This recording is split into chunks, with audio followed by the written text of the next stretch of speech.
اب چلتے ہیں عزیز طلباء یونٹ نمبر 3 کے آخری سبق کی طرف، جس کا عنوان ہے اتفاق میں برکت ہے۔ آئیے پڑھتے ہیں۔ ایک دریا کا پل اس قدر تنگ تھا کہ اس پر 2 بکریوں کا ایک ساتھ گزرنا ممکن نہیں تھا۔ ایک دن ایک بکری اس پل پر جا رہی تھی۔ پل کے بیچ میں پہنچ کر اسے ایک اور بکری ملی۔ پہلی بکری دوسری بکری سے کہنے لگی، تم واپس جاؤ تاکہ میں پل کو پار کر لوں، اس کے بعد تم آ جانا۔ دوسری بولی، واہ واہ، میں کیوں واپس جاؤں؟ پہلی بکری نے اکڑ کر جواب دیا، تمہیں واپس جانا پڑے گا کیونکہ میں تم سے زیادہ طاقتور ہوں۔ دوسری نے کہا، زیادہ تو کیا، طاقت میں میرے برابر بھی نہیں ہو۔ پہلی بکری کو یہ سن کر غصہ آ گیا، جھنجھلا کر بولی، اچھا اس کا پتہ ابھی لگ جائے گا۔ یہ کہہ کر اس نے لڑنے کے لیے اپنے سینگ جھکا لیے۔ یہ دیکھ کر دوسری بکری چلا کر بولی، ٹھہرو ٹھہرو، لڑنے سے کوئی فائدہ نہیں، اس طرح تو ہم دونوں دریا میں گر کر ڈوب جائیں گی۔ میری سمجھ میں ایک ترکیب آئی ہے، میں پل پر لیٹ جاتی ہوں، تم میرے اوپر سے گزر جاؤ۔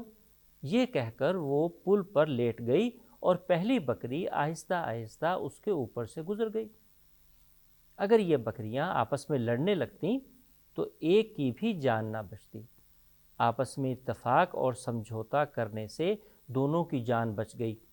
سچ ہے، جو کام اکیلے نہیں ہو سکتا، آپس میں اتفاق اور مشورے سے ہو سکتا ہے۔ عزیز طلباء، بہت ہی عمدہ پیغام ہے، مورل ہے اس سبق کا، اتفاق میں برکت ہے۔ اس موضوع پر یقیناً آپ نے بھی بہت سی کہانیاں پڑھی ہوں گی، اتفاق میں برکت ہے۔ ایک فہرست بنائیے اور اتفاق میں برکت کے موضوع پر کچھ کہانی اکٹھی کریں۔ اس میں آپ انٹرنیٹ سے بھی مدد لے سکتے ہیں۔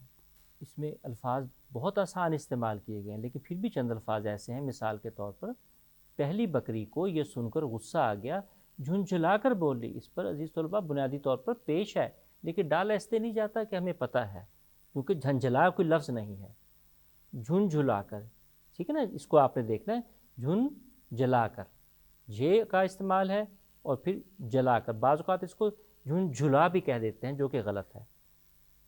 چلا کر بولی، چیخ کر بولی۔ آپ دیکھیے اگر اس کے نیچے زیر نہ ہو اور یہ شد نہ ہو تو چلا کر بولی پڑھ لیا جائے گا، لیکن اس کو پڑھنا ہے چلا کر بولی۔ شد کا مطلب ہوتا ہے کہ ایک لفظ 2 مرتبہ، لام 2 مرتبہ پڑھا جائے گا۔ عزیز طلباء، اس کے ساتھ ہی ہمارے اس تیسرے یونٹ کا اختتام ہوتا ہے۔ امید ہے کہ یہ تمام اسباق آپ نے دلچسپی سے پڑھے ہوں گے اور سنے ہوں گے، اور امید ہے اس سلسلہ آپ جاری رکھیں گے۔